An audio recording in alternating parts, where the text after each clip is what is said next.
Inner line permit. So రీసెంట్గా Nagaland state government చౌముకేడిమా, Neuland ఇంకా Dimapur డిస్ట్రిక్ట్స్లో inner line permit అనేది approve చేసింది. ఈ ఇన్నర్ లైన్ పర్మిట్ అంటే ఏంటో డీటెయిల్గా చదువుకుందాం. ఇన్నర్ లైన్ పర్మిట్ అంటే ఇండియన్ సిటిజన్స్ ప్రొటెక్టెడ్ ఏరియాస్లో కొంత టైం వరకు ట్రావెల్ చేయడానికి ఇచ్చే ఒక అఫీషియల్ ట్రావెల్ డాక్యుమెంట్ అనమాట ఈ ఇన్నర్ లైన్ పర్మిట్ అంటే. ఇక్కడ ప్రొటెక్టెడ్ ఏరియాస్ అన్న కదా, ప్రొటెక్టెడ్ ఏరియాస్ అంటే అరుణాచల్ ప్రదేశ్, మిజోరాం, నాగాల్యాండ్, మణిపూర్, హిమాచల్ ప్రదేశ్లో కొన్ని ఏరియాస్, ఇంకా జమ్మూ అండ్ కాశ్మీర్, రాజస్థాన్, ఉత్తరాఖండ్, సిక్కిం, ఇవన్నీ ఏరియాస్ ప్రొటెక్టెడ్ స్టేట్స్ కిందికి వస్తాయి. సో ఈ ఏరియాస్లో ఫారినర్స్ని ఎమర్జెన్సీ లేదా ఎక్స్ట్రాఆర్డినరీ రీజన్స్ ఉంటేనే అలౌ చేస్తారు, లేకపోతే ఫారినర్స్ని అలౌ చేయరు. మనకి ఫారినర్స్ ప్రొటెక్టెడ్ ఏరియాస్ ఆర్డర్ 1958 ఉంది. సో ఈ order foreign protected areas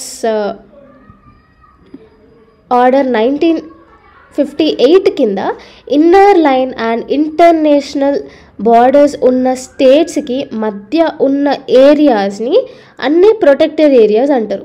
okay, protected areas అంటే ఏంది? Inner line and international borders ఉన్న స్టేట్స్కి మధ్య ఉన్న ఏరియాస్ని ప్రొటెక్టెడ్ ఏరియాస్ అంటారు as per foreigners protected areas order 1958. Okay, so బేసిక్గా ఈ ప్రొటెక్టెడ్ ఏరియాస్కి ఇన్నర్ లైన్ పర్మిట్ అనేది అవసరం. ప్రస్తుతం అయితే Arunachal Pradesh, Mizoram, Nagaland and మణిపూర్కి inner line permit అనేది ఉంది. ఎన్ఆర్ఐస్కి, మళ్ళీ పర్సన్స్ ఆఫ్ ఇండియన్ ఆరిజిన్, మళ్ళీ పిఐఓ కార్డ్ హోల్డర్స్కి, OCI overseas citizen of India card హోల్డర్స్కి ఇన్నర్ లైన్ పర్మిట్ ఎలిజిబిలిటీ మాత్రం లేదు.